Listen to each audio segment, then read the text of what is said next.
যে ইমান সত্য ন্যায়ের কথা বলে না, যে ইমান প্রয়োজনে জ্বলে ওঠে না, যে ইমান সত্য ন্যায়ের কথা বলে না, যে ইমান বাস্তবে নাই, যে ইমান অন্তরে নাই, মুখে শুধু ফাঁকা বলি, কি করে তারে বলো ইমান বলি, কি করে তারে বলো ইমানে বলি, কি করে তারে বলো ইমানে বলি, ঠিক কি না?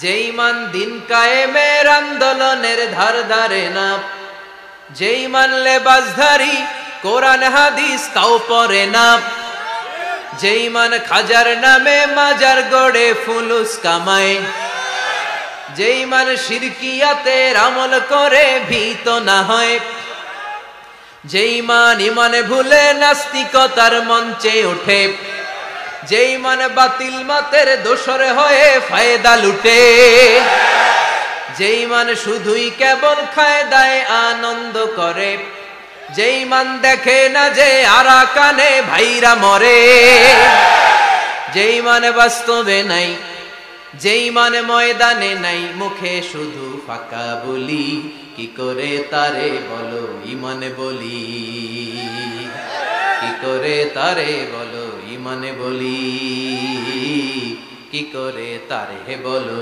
ইমানে বলি, চিল্লায় বলেন ঠিক কি না? ইমান ইমানে পার্থক্য আছে না নাই? কালেমায় কালেমায় পার্থক্য আছে না নাই?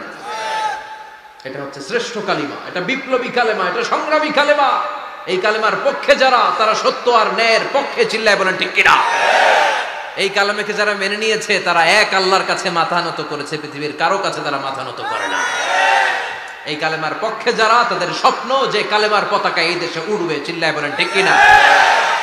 কোন একদিন এ দেশের আকাশে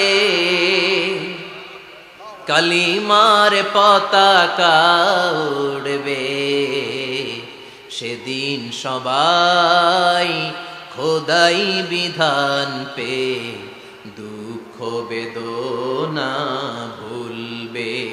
কোনো একদিন এ দেশের আকাশে কালিমার পতাকা উড়বে, সেদিন সবাই খোদাই বিধান পে দুঃখ বেদনা